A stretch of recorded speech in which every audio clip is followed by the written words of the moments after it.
there, and thanks for listening to the Adulting is Easy podcast, where we make adulting easier by making money easier. This is your host, Lauren, and today I'm joined by Bryce Garcia.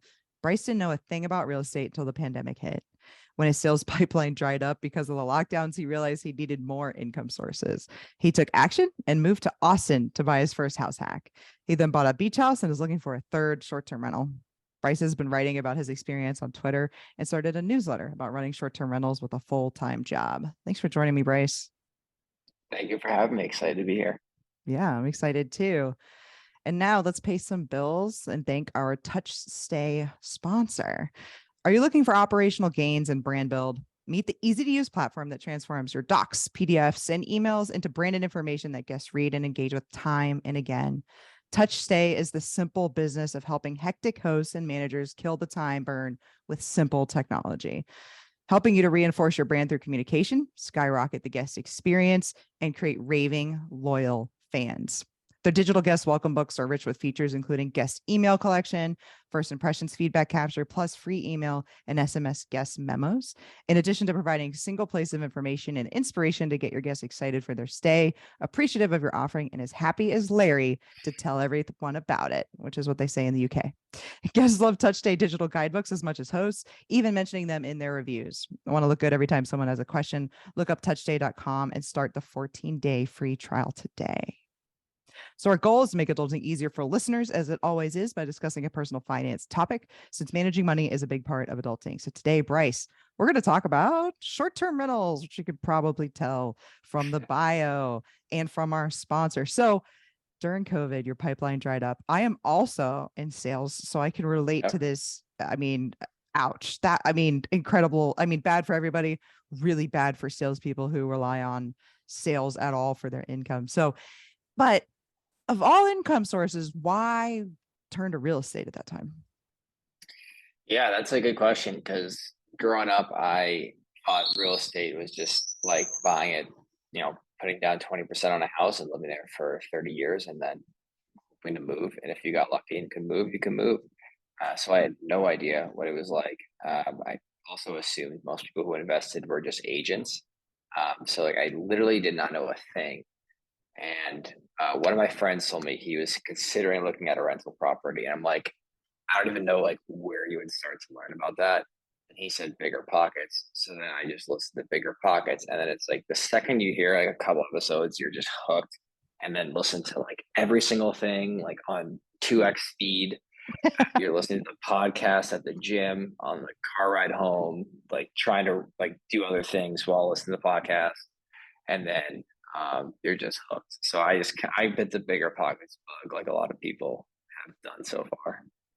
Awesome. Yeah, that makes a lot of sense. I think we've all gone down that route, and Bigger Pockets is a great resource, especially for new investors. Okay, so that answers the why real estate question. But within real estate, you'll see this if you skim down a Bigger Pockets list of podcasts. You've got tax liens, wholesaling, short-term rentals, long-term rentals, syndications, multifamily, single family. Why short-term rentals then? Well, so short-term rentals was the easiest thing I could wrap my head around. I stayed at Airbnbs, and I didn't want to, when I think about multifamily and syndications, that just so over my head that the easiest thing was going to be short-term rentals. But then actually the first thing I thought about was house hacking, because that was buy a place, live in it, rent it, you're good. And then as I was researching house hacking, I came across Jordan Moorhead. He has this podcast called Austin Real Estate Investing, which is great marketing. It's just super niche. You know exactly yep. Is this the podcast for me or not? So I listened to that. And then I connected with him and Lucas Piper down here in Austin. And then Lucas Piper talked about Airbnb, what he was doing. And then it clicked. I was like, Airbnb house hack. That's the easiest way to get started. Well, I shouldn't say that. House hack's the easiest way to get started. Airbnb the house hack isn't the easiest, but it's pretty easy when you have a support system. You can go stay at other places, or you're traveling. So I'm actually writing a post about that now. I'm trying to think about how I want to deliver it, because I know it's not for everybody, but if you move, if you're not at home all the time, if you're traveling, or if you have a parent who lives right down the street, It's such an easy way to make more money than you would with a traditional house hack, where the people who are renting in the other room or renting in the other side of the duplex, they're paying long-term rents versus the short-term rents you can get. Okay, so you bought a single family and the house hack part was you rented out and then you left? Yeah, it was actually even a condo, so it's even more weird. Like, no one thinks about a condo house hack short-term rental, but it somehow worked.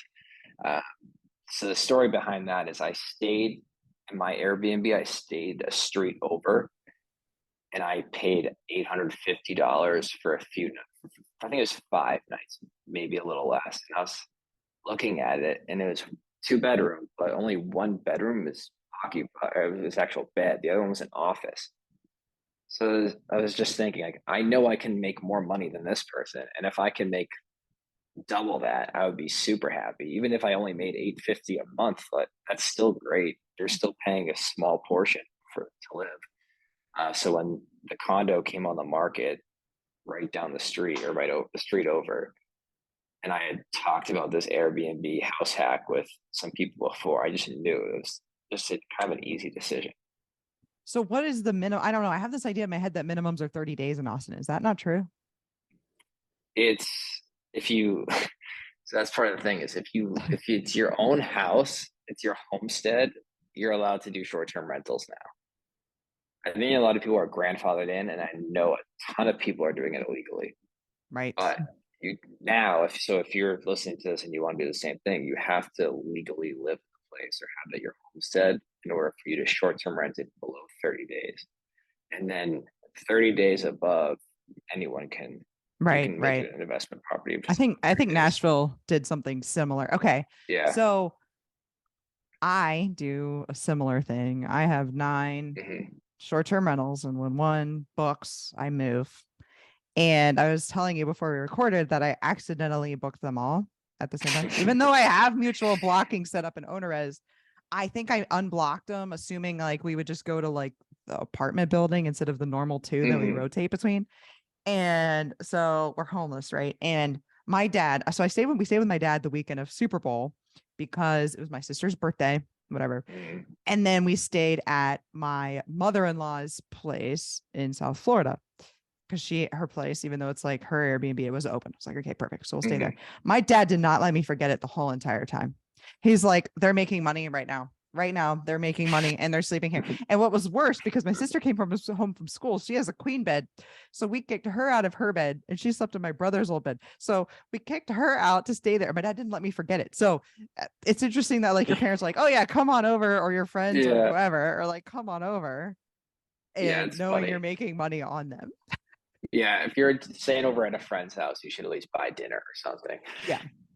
Yeah, we did. We bought lunch, and my dad, he Yeah. shut up a little bit after that. But I was like, I messed up. I made a mistake. This wasn't on purpose. I didn't want to come back here. I mean, I come back here, but Yeah. I I didn't want mean, to sleep there. it is like I was moving back and forth a lot. So it is, you do have to, that's the kind of sweat equity I was fine putting in because I travel a lot anyways. And I have a girlfriend, so I stayed at her place and I have friends in Austin. So it was easy. Some people like JT, who you had on the podcast, he wants to get in the house and renovate it and fix it all. That's a Oh nightmare yeah. to me. So you're just kind of picking your own kind of sweat equity there. He's a special person to do what I Yeah. mean, he was talking about it. He does his full-time job all day and then 2 or 3 hours Hmm. every single day works on the place next door in their duplex. Yeah, that's Yeah. incredible. I don't know what number that is off the top of my head, but it's called basically value add house hacking or something like that. So you guys can Hmm. definitely check that out. But yeah, that's interesting. I never thought about this as sweat equity doing what we do, but it is that way. We do require 6 night minimums at our main house to move, and then we try to come here to this place because our house is rented right now. Try to come to Hmm. this place because this one's on the water, and we bring the boat, and then so we try to like make it a That's the thing, Florida life right there. but it is inconvenient. Like the cooler that we have, where we have, because we pack up the whole fridge, right? It's insane. And but I think it's something, I think it's an interesting idea, and more people should think about doing it you do have to, at least for me, think about locks. We have locks on furniture, we have locks on cabinets and things like that. But the logistics are a little bit difficult, but I think financially it's worth it. Yeah, I mean, yeah, it's not for everybody, but if you have a good relationship with your parents and you're 24 and they're the street over, like, or 20 minutes away, it's a great move.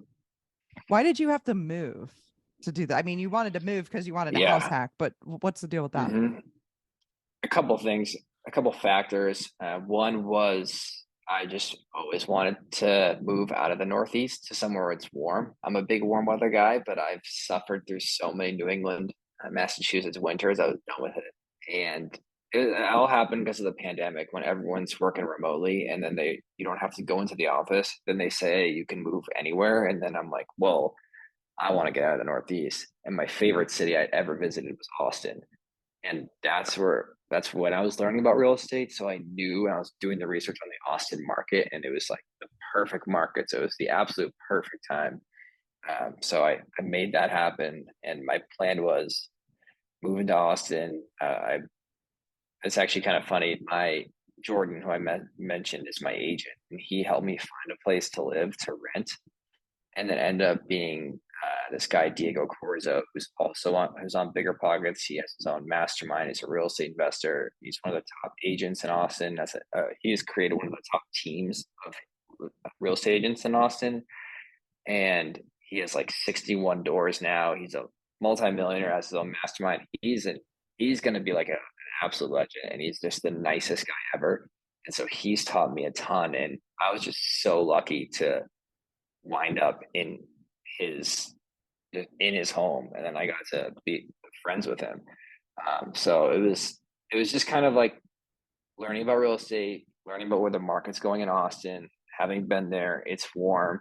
I can go wherever. It was the perfect time to do it, and yeah, I took action, and I just ended up getting super lucky because of it.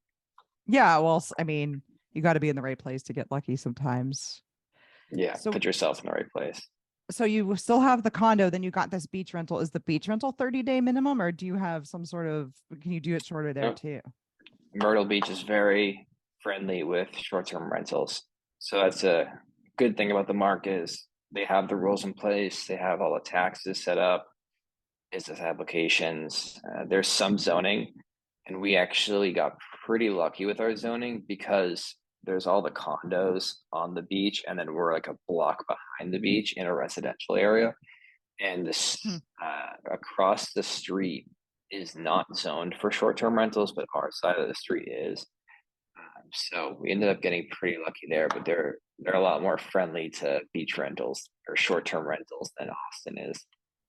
So now you had to build another team in another location. Cleaners, Yes, how was that? honestly, it's so easy.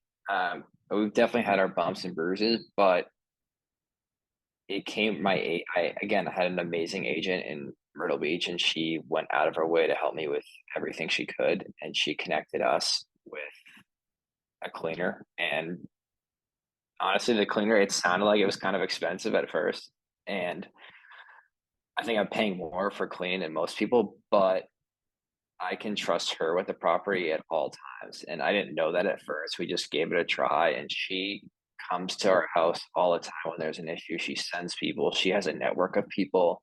So we've gotten to meet the handyman, and he knows people who can help us with things. And our neighbor just happens to be a really nice guy and will like call me if there's ever an issue. He's called Yeah. me several times. So I got pretty lucky. It was the first try. My agent's like, try this cleaner, and it worked. But I mean, if it didn't work, there's 1,000 other cleaners in Myrtle Beach. There's a whole network Right. of people you can tap into. So um, you just have to find the right person. And once you find the right person, stick with them. I totally agree that having the right cleaner, obviously it's the biggest thing, but having a cleaner that already does short-term rentals is, I Yes. think, the most important. It's Yeah. totally a different thing because you have to look at this differently. You have to walk in, you've got to think about it from an owner's perspective. You got to think about it from a cleaner's perspective. You got to think about it from a guest perspective. You have to keep eyes hmm on things like inventory. Is anything broken? Is anything here that wasn't here last time? Is anything missing that was here last time? It's a total, you have to be the right kind of person. And it's not somebody that you're going to have a lot of times, at least in my case, you're not going to have a month's notice that you have to clean a place, and it's not going to be the same every single time. And it, having that right person, but also them having to be able to like think differently and have all these different hats. And yours obviously in Myrtle Beach has some sort of property management hat as well, for sure. Yeah, she has that. And my one in Austin, her and her husband have been running Airbnbs too before that. And both of my agents me in contact with both my cleaners. Both of them have done this 1,000 times, and they really taught me a lot. So it's not like, I'm this Airbnb expert coming in telling them what to do. Right. They're helping me design. Like, I can't design any decor like came from them or came from my other agent. So I have none of those skills. So it's a lot of trusting their expertise and going with it. In real estate investing, it's really important to know what your strengths are.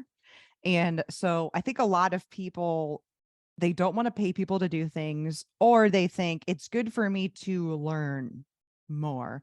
So I think some people try to do this thing where someone was telling me they like read a book about design, right? And so they're going to try to learn to design something. And so I like that you're like, no, that's not my thing. I'm not good at it. I need to punt that one to No, somebody else. I don't think I've hung up like any piece of artwork in my bedroom since college, and that was a Patriots flag. Yeah. I was gonna say, was it a poster or something? Yeah. So are you still a Patriots fan, by the way, or are you I am becoming a Texas still sports fan? no, I'll never ever. I'm a diehard Boston sports fan, even though you guys got Tom from us for you got that one win. It was good to see him stick it to us because I still love him, but it's been pretty miserable being a Patriots Yeah. fan. Not miserable. I shouldn't say that. I can't complain. It's just been, I would say, meh the past few years without him. No one feels bad for me. So No, they don't. Yeah, we should get somebody on from Alabama to talk about how hard they had it because they weren't in the freaking playoffs last year. Anyways, so how are you doing all of this, Bryce, with this full-time job? How are you doing that? yeah. So I mean, you know better than I do, but from my perspective, being in sales, you have really busy times where the only thing you can do is work. So it's super important to set up these systems in place. So number one is the team, obviously. If you don't have someone you can rely on, especially being out of state, you're in trouble. So having them is the most important thing. Then I would say the software is really crucial. Price labs, when I first started, I was trying to manually price every single week. And Yeah. first of all, you have no idea. You're just guessing. And then you're not using any data. You're just eyeballing it. And then it's really time consuming. So Price Labs is huge. And then I use Hospitable for my messaging. I know there's a lot of other ones out there, but having any type of messaging where you're essentially writing the message once, you take most of the time to set up all the messaging. And of course, you're going to tweak it as you grow and Yeah. as you learn and things come up, but you're doing 99% of the effort up front. And I found that too with even just the whole process of buying and running a short-term rental. It's 90% upfront in like the first, I guess, month or so, or testing it out. But once you're kind of in the zone, like things will definitely come up, which is inevitable. But as long as you've done most of the work and it's already systematized, it makes the rest a lot easier. Um, and then I guess when things come up, you just have to have right people who can help you as soon as possible. Um, so I think those are the two big things. And then I found that also time blocking, like when am I actually going to work on Airbnb or my short-term rental? Because you know there are times where I've kind of forgot about it, and I'm like, oh, things are going great, and all of a sudden you look, there's some openings, and you haven't been really working your calendar like you should have been.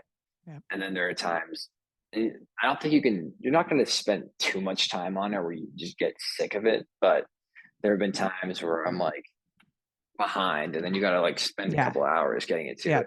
So it's much easier to do certain time blocks. Like I do it every morning, or I check every evening, or I do it every Wednesday and every Saturday. Just having some type of consistency to when you're tracking it is really important, I've noticed.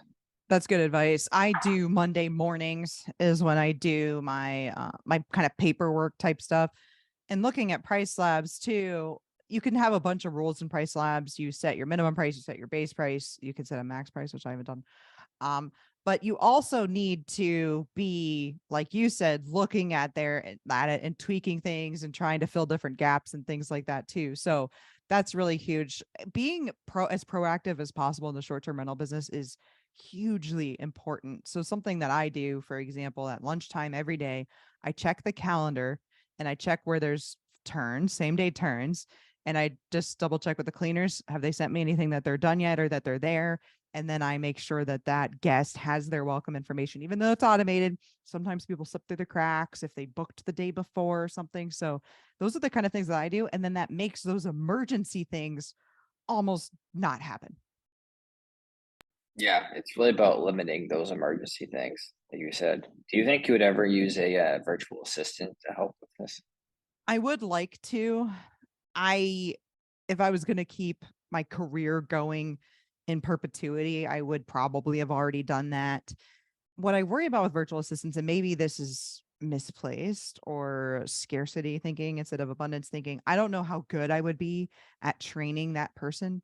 Because from what I understand, having read 4 Hour Work Week and talking to people with virtual assistants, you really need to go through, all right, in this scenario, this is what you do. In this scenario, this is what you do. In this scenario, this is what you do. Because as soon as they are thrown a curveball that you've been trained them on, then boom, you're back in it. And then you could go through all that and then the person could leave. So I don't know if I would be very good at Yeah, onboarding a virtual assistant. that's what I've been. I think it's probably a lot harder than people make it out to be. But one, as I've been thinking about it, and I heard someone talk about this, it almost makes more sense to hire like an executive assistant when you're at that point and pay them more. And Yeah. just expect more out of them and hire a higher quality person than trying to do someone who's $6 an hour or something small like that. Yeah. I know someone who has an assistant and they're full time and they love their job and they're great. And I think they got really lucky with her. So I guess that could happen, right? That's what I say. Maybe I'm doing this scarcity mindset thing. Maybe I should have this abundance mindset and not have these what if negative thoughts. What if I did it and it went really well and it totally revolutionized my life? If we expand much more, we have 14 doors now. We just closed on another duplex. Oh So wow.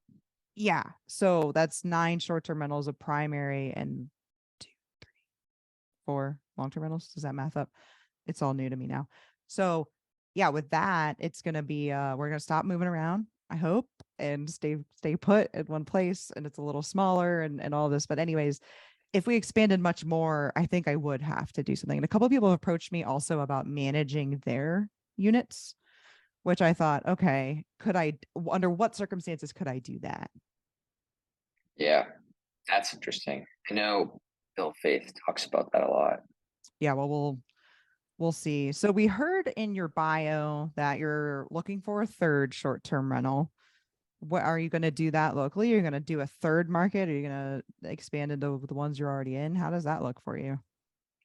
Yeah, that's the big question. I think the leader in the clubhouse would be another house hack in Austin, simply because it's almost. I feel like that might be the easiest and quickest to get the ball rolling again, since it's been a little bit, uh, been almost a year now since the last one. So that's definitely a possibility. And then I'm talking to some people about different markets to see what's up, because I feel like where I am now, my beach house is gotten a lot more saturated, and I've Yeah. seen just the prices are a lot higher than they were a year ago, and it's really hard to make any of the numbers work. So I'm kind of less focused on that as I am on another house hack, or if there's some other area that I learned about that I get excited about. I love house hacking. Your We've made some offers tweet on the some other day. I know. Well, we've made some offers on some single family homes in the last year, and we ended up buying another duplex. Like I don't know if it's like a sickness at this point or what it is. I just An can't help it. addiction. I can't buy a place that doesn't also make me money. Really bad. Once you I mean, start, why stop? yeah, exactly. My family thinks I'm strange, but whatever. So what are the long-term goals then? You want to leave your job to take on real estate? What do you want 10 of these? Is 3 it? What's next for you after that? Yeah, that's a good question. I should probably have a better answer for it, but I wouldn't say it's really just to increase the passive income portfolio in general to somewhere where I know I could live my current lifestyle and not have to worry about any additional income.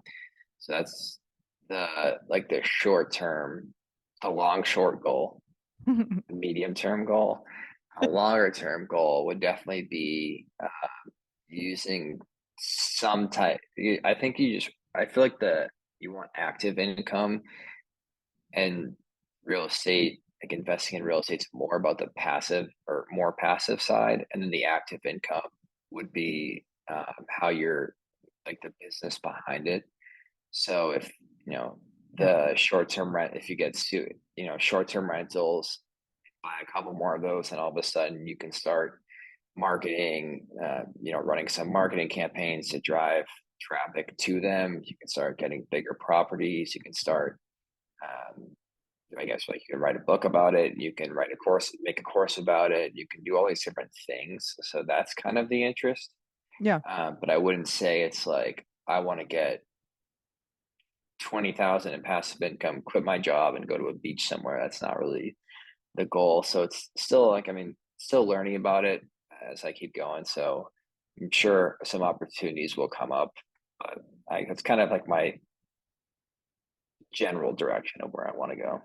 Goals, I think, should be moving targets to some extent, especially Mhm. when you're young, right? You're in your 20s still. So, I just turned 30. oh, are you 30? Oh, Yeah, I sorry. just Sorry. turned it. Sorry to I rub it feel in. like I'm 22. Okay. Well, you look younger than 30. I hope is that Appreciate still a it. compliment? I'll take it. Um, It is. my husband just turned 30 and he's real broken up about it. Yeah, it's kind of weird. It is like you're like looking at the college kids and you're like, I'm closer to the parents than I am to the college kids. That's a weird feeling. It is mind-boggling. So I get this question all the time about how do you do this with your full-time job? What advice do you have for people that want to dabble in this but are worried about the time management and the balance? It's definitely going to be time, and but it's like not anything different than anything else. Like if you were going to go pick up jujitsu, you're going to have to spend an hour, 2 hours a day, or 6 hours a week, even 3 or 4 hours a week doing it. And your learning curve is going to be huge when you first start. So you're going to need to spend more time, and it's going to be like drinking water out of a fire hose or whatever they say. So you're just picking something to spend additional time on. It's not really like anything magical. Like it's not like it's rocket science that you can't figure out.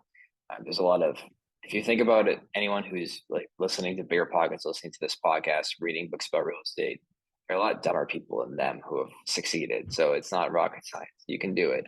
It's just about your time management and what you want to actually spend your time doing. So if the idea of hosting short-term rentals sounds terrible to you, but you'd much rather get your hands dirty and flip, that's the area you want to start diving into and start learning about and actually taking action on and surrounding yourself with people who do that. So I'd follow everybody who flips on Instagram and Twitter. I would connect with people on groups, talk about that. And that's what I would spend my time doing. I wouldn't like that sounds like an absolute nightmare to me. I do not want to do any of that. I'd much rather listen to podcasts about short term rentals and watch those Instagram videos. So that's just me. Yeah. Yeah, that makes some really good sense. And jumping in is hard. Taking that first leap is hard. You're so right that it gets easier and it gets easier quicker than I Mhm. initially thought it would. Yeah. Like I was actually thinking about this today, like a few hours ago. It's so bizarre to think I'm doing a podcast about real estate investing, and you think about 3 years ago at this point, I was just discovering it and just learning about it. My mind was completely blown. So it doesn't feel like 3 years. It feels like it's been like 2 minutes, but Yeah, I you know. grow fast. I got my first short term rental and I launched in 2021.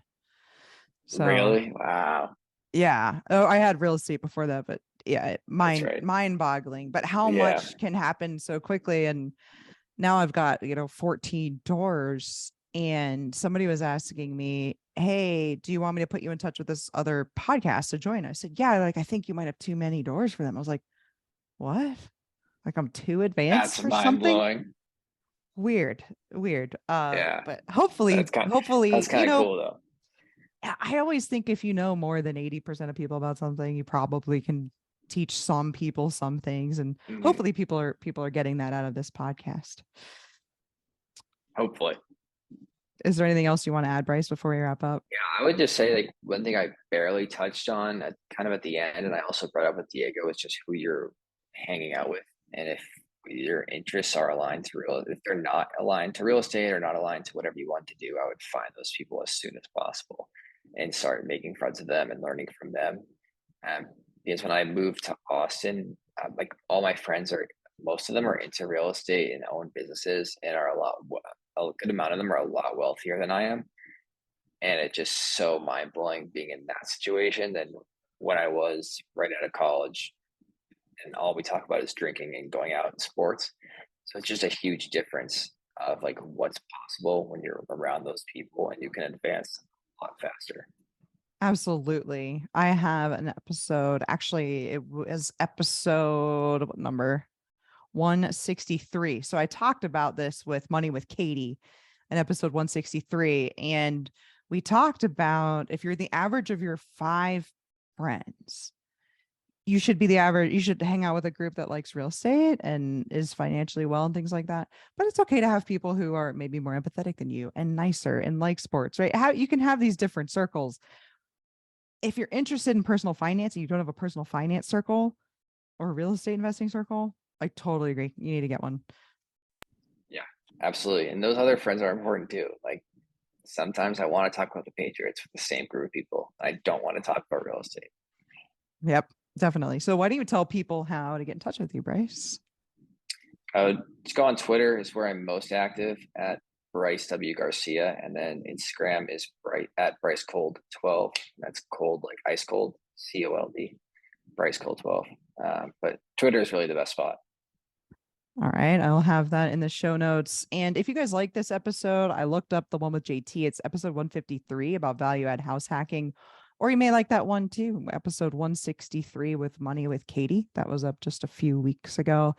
You guys can follow me on Twitter at Adulting is Easy. Started a YouTube channel as well. Also at Adulting is Easy on Instagram at Adulting is Easy Real. Thanks again for listening, everybody. Hopefully, Bryce and I have made adulting a little easier for you.